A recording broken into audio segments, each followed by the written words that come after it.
आज हम बात करेंगे बागेश्वर धाम सरकार धीरेन्द्र कृष्ण शास्त्री की उस यात्रा की जो इन दिनों पूरे देश का ध्यान खींच रही है। जी हाँ, हम बात कर रहे हैं सनातन हिंदू एकता पदयात्रा की। 7 नवंबर 2025 को दिल्ली के छतरपुर से शुरू हुई यह पदयात्रा धर्म, संस्कृति और एकता का ऐसा संगम बन गई है जिसमें हजारों श्रद्धालु शामिल हो चुके हैं। इस यात्रा का उद्देश्य है सनातन धर्म की रक्षा और हिंदू समाज में एकता स्थापित करना। बाबा बागेश्वर ने कहा है कि आज हिंदू समाज जाति और समुदायों में बंट चुका है और समय आ गया है कि हम सब मिलकर एक धर्म, एक संस्कृति और एक भारत के विचार को मजबूत करें।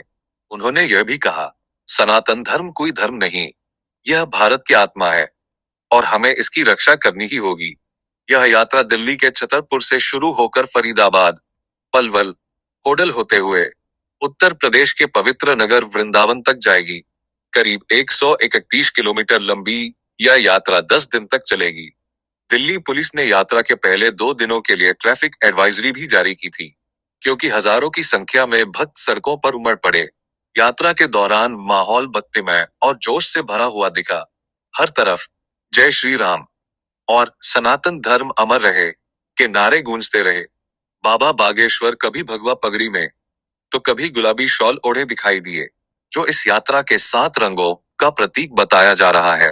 कई धार्मिक और राजनीतिक हस्तियां भी यात्रा में शामिल हुई। यहाँ तक कि कांग्रेस नेता आचार्य प्रमोद कृष्णम ने भी बाबा के साथ मंच साझा किया। हालांकि इस यात्रा को लेकर कुछ लोगों ने इसे धार्मिक के साथ साथ राजनीतिक रंग देने की बात कही, लेकिन बाबा बागेश्वर के समर्थकों का कहना है कि इसका उद्देश्य सिर्फ हिंदू एकता और समाज सुधार है। दिल्ली, फरीदाबाद और मथुरा जैसे शहरों में इस यात्रा का असर साफ देखा जा रहा है। स्थानीय बाजारों में रौनक बढ़ गई है। भक्तों की भीड़ से छोटे दुकानदारों को भी फायदा हुआ है। वहीं प्रशासन ने सुरक्षा और ट्रैफिक व्यवस्था को लेकर कड़े इंतजाम किए हैं। अब सभी की निगाहें इस यात्रा के अंतिम पड़ाव वृंदावन पर हैं, जहां 16 नवंबर को इसका समापन होगा। देखना होगा कि इस यात्रा के बाद बाबा बागेश्वर कौन सा नया अध्याय शुरू करते हैं। क्या यह एक धार्मिक आंदोलन बनेगा या समाज सुधार की दिशा में एक बड़ा कदम? तो यह थी हमारी विशेष रिपोर्ट बाबा बागेश्वर की सनातन हिंदू एकता पदयात्रा पर।